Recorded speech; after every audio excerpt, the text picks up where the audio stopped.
Well, good morning, everyone. I'm Jim Iacocca. I'm the president and CEO of the Knox Regional Development Alliance, and I'm also your MC for this morning. I'd like to welcome our elected leaders from throughout the region: Hardin County Judge Executive Harry Berry, Meade County Judge Executive Leslie Stith, LaRue County Judge Executive Blake Dirt. Representing Bullitt County Judge Executive Jerry Summers is Ms. Rhonda Walls, the City of Radcliffe Mayor J.J. Duval, City of Vine Grove Mayor Pam Ogden, and our Elizabethtown Mayor Jeff Gregory. Your presence here today speaks of your support and your community support to Fort Knox. I'd also like to welcome the senior leaders that are here from Fort Knox: the 5th Corps Commanding General, Lieutenant General John Kolashevsky, the 5th Corps Command Sergeant Major, Command Sergeant Major Billy Webb, the Chief of Staff of 5th Corps, Colonel Rory Crooks, the Chief of Engagements, Colonel Keith Metcalf. I'd also like to welcome our Commanding General of Fort Knox and Cadet Command, Major General John Evans, the Command Sergeant Major of Fort Knox and Cadet Command, Command Sergeant Major Jeremiah Gann, and I believe I saw our Garrison Commander, Colonel C.J. King, walk in. C.J., thank you. I'm glad that your schedule changed so you could be here. And our Fort Garrison Command Sergeant Major Bill Fogel. Thank you all for being here. Our community, and I think I've shared this with many of you on separate levels, our community very much wanted to have a large welcome reception for 5th Corps. It is a big deal for the community, and we wanted to have a whole host of leaders from throughout the region and across many sectors. But as everybody in this room very well knows, that the COVID-19 environment would not allow that. We tried to plan it, and we could not find a smart way to do it. But we are committed to have a larger community welcome for 5th Corps, hopefully in 2021, but we could not let the 5th Corps activation go unnoticed, so we wanted to do something here today. So thank you all for being here. In addition to our elected leaders, I'm joined this morning by the Executive Committee of the Knox Regional Development Alliance, who represent business and industry from throughout the region. We are also joined by dozens of KRDA members on Facebook. Thank you for taking time. For those who don't know, KRDA's mission is to promote and protect Fort Knox and make sure the community is doing it all that it can to support soldiers and their families. And I will tell you that this community makes our job easy, because no matter what we ask of them, they are there. This community is committed to serving soldiers and their families. I believe the post and garrison leadership would echo my sentiment that you will not find a more supportive and patriotic and welcoming community than you will here in the greater Fort Knox region. So let me turn the podium over to someone whose organization is one of those that exemplifies the community support: KRDA's board chair and president and CEO of Abound Credit Union, Ray Springsteen. Sorry about the sound.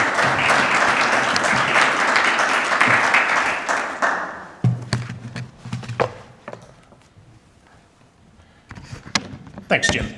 It's been very few meetings now am I doing not in Zoom, so it's nice to be face-to-face a little bit. Like Jim and many others, I'm a transplant here. I grew up outside of New York City. I went to college in DC, and then I worked north of Boston for a lot of years. But now I've been in Kentucky now for 12 years. I think a couple things about certainly this area I think really stand out, in particular around Fort Knox, the military, veterans, and spouses. You think a couple of things. One is the businesses that many veterans start in our community. The local winery was just started by a veteran. Right? Our running store started by a veteran. They run important associations like KRDA and USA Cares, come up with these innovative ideas to make the community a better place to live and work. And they're coaches and they're leaders, really just making the community better. And they have an influence on our families. So I have an 11-year-old son and a 13-year-old daughter. Right? When I think of my son in particular, he's very active in Scouts, Cub Scouts first, and now Boy Scouts. When he was in Cub Scouts, his den leader was a full colonel. Right? In Boy Scouts now, the adult leaders, one is a retired lieutenant colonel, The other is a man who was enlisted who served 2 tours in Iraq. And I think the influence they have. This is about 2 years ago, when my son was 9. We went to a local high school softball game. Right? We got to that game a little bit early. When we got there, he wanted to go over to a playground. It's about 50 yards from where I was standing. No kids or adults were over there, but I could see them. So he went over to the playground. This was just before the game was starting. Then the national anthem started playing. We all stood up, watched my son, right, from a distance. With no adult guidance, he stopped what he was doing, right, on the playground, stood up, and stood at attention for the national anthem. So, yeah, I like to think that my wife and I had an influence, right? But I think I know better. It's what the community is about, right? And the influence that the community has, our care for each other, right? Our care for the military, for our country, and our focus on patriotism, I think is what comes through there. When KRDA and when the community learned that 5th Corps was coming to the area, we're all incredibly excited. And I think 5th Corps stepped in, and KRDA stepped into action right away. And a couple of things that they did really to help with the military family's transition. Right?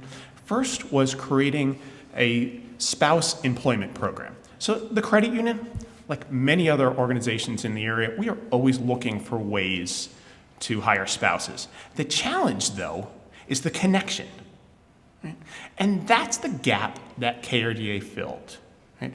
They found a way to develop a spouse employment program that created the tools to help with career opportunities, resume planning, career guidance, and the connections to other employers in the area. And one of the most important aspects of that was a volunteer career connection individual that was a business professional to help make those connections. And when KRDA went out and asked for volunteers, they were overwhelmed with those that wanted to help. I think the second was the helping those who are transitioning better understand the community. And so you can, when you're transitioning, I've moved and lived in lots of places. When you're transitioning to a new area, so you're searching on the internet. But I think there are 2 challenges with that. One, what you can trust. And then second is finding all the individual information. And this is what KRDA and Jim and his team did, is created the greaterfortknox.com website to help ensure that people could find the information that they needed. And it includes information about the communities that we live in, resources to help make better decisions when you're moving here, really one source. And just some great examples of how KRDA has worked to support the community. When I moved to Kentucky 12 years ago, one of the things that really stood out to me about Kentucky was just the friendliness of the area. Right? It's, being a northerner, I wasn't quite used to all the hugs at first, but you start to get used to that. And in fact, you start to like it, right? We get to be in these environments where we get to interact with each other, it's friendly. And now, since March, to be open, I kind of miss it. And I think what we're really looking forward to, as Jim had said, was the opportunity to host a larger reception, to have us all together, and really to be able to interact with each other. We're looking forward to do that, hopefully, in 2021. And in particular, we'd like to do it at the E-Town Nature Park. The nature park's something we're very proud of in our community. It includes the Hardin County Veterans Tribute, also includes the Vietnam Veterans Memorial Wall, which is an 80% replica of the actual memorial in Washington, D.C. To fund the Veterans Tribute, we sold pavers, and the pavers there were sold out extremely quickly. And I think, one, just shows the interest in the community, the park, and really trying to make a difference. So the response was so overwhelming, they created a second location for pavers. To mark Fifth Corps' activation, the community has purchased a brick paver to be installed at the park. And so today, I want to present a replica to Lieutenant General Kolashevsky and Command Sergeant Major Webb. Gentlemen, could you please come forward? General? Sit.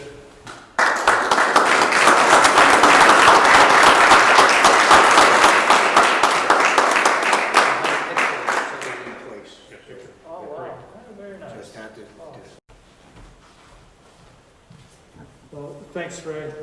I will let you know that that is our very first gift since our activation ceremony on Friday.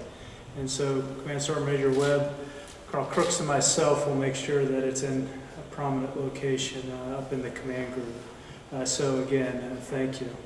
It is really a nice gesture. I do look forward to getting out to the park to actually see the not the replica, but the real thing. So distinguished guests, friends, thank you for taking time to come this morning to meet with us, the new kids on the block. It really means a whole lot to all of us, the warm outreach each and every one of you have given us since our very first soldiers arrived here to Fort Knox this summer. My name is John S. Kolashevsky, and I am a Fifth Corps soldier, proudly serving here at Fort Knox. Jim, thank you for putting this on, this event together. It's great to have the opportunity to meet with all of the wonderful leaders that support Fort Knox soldiers, civilians, and their families.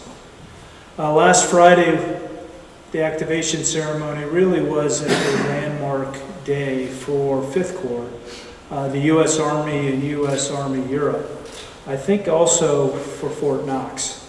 And as I mentioned during the activation ceremony, Fort Knox holds a special place in my heart, and I know how impactful this community can be to a soldier. Nearly 31 years ago, I started my military career as then Lieutenant Kolashevsky, attending the Armor Officer Basic course. And I can remember more than a few nights over at Fiddler's Green on the other side of this building, where we would get together with members of the class, then also interact with other soldiers that were assigned here to Fort Knox and then people from the community. And it really was a fun few months that I got to spend and interact during my time here. Fort Knox is at really the center of innovation, and has been for some time.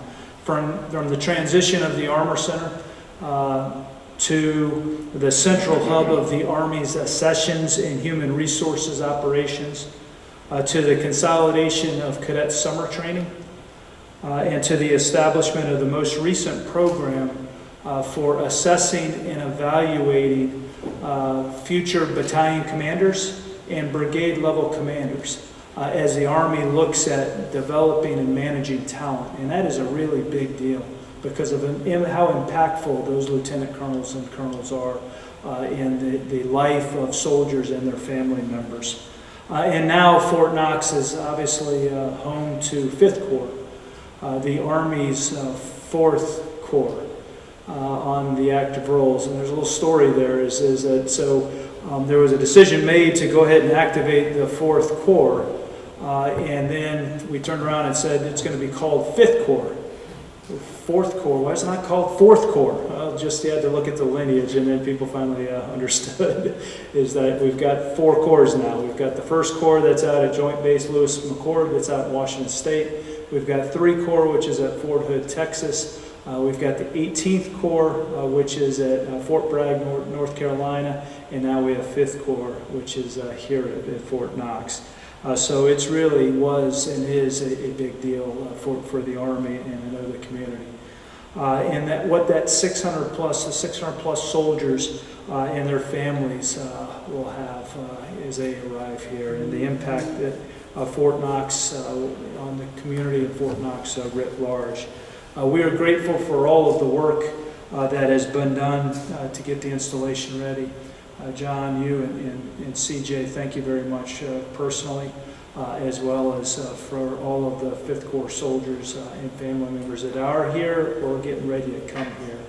I mean, we fully acknowledge it's been a big lift to make room for us, and it's much appreciated. And we look at opportunities so that we can become integrated into the installation as one of your tenants, and then also into the community.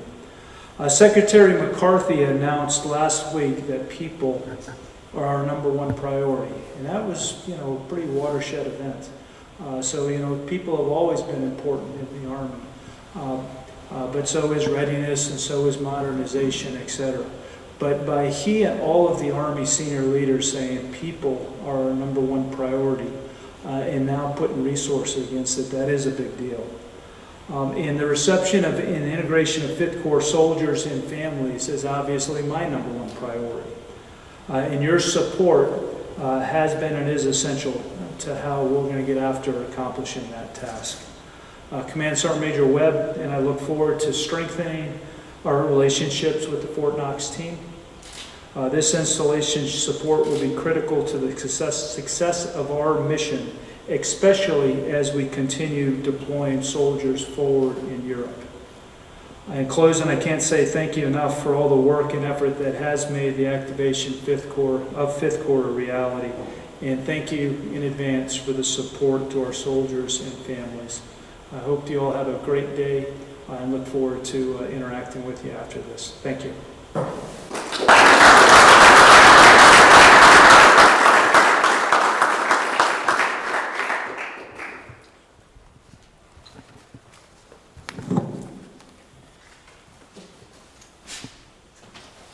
Thank you, sir. I appreciate your comments, and this community takes its obligation to Fort Knox soldiers and families very seriously. I'd like to thank the club for their support today, the Heartland Communications consultants for their support today, and I would really like to thank 5th Corps leadership and Fort Knox leadership for being here, and also all the community leaders for taking time to be here today. Don't let this small crowd fool you about this community's commitment. I mean, COVID-19 has really changed everything for us, but we are really excited to be here, and we understand that everybody in this room is very busy. But as your schedules allow, please take an opportunity to come up and say hello to the 5th Corps leadership, but please do it one at a time. Be mindful that other folks would like to say hello as well, which means don't take a lot of time, but do take enough time to say hello. And please keep your masks on. With that, I'd like to thank everybody again for being here today. Have a great day. Thank you.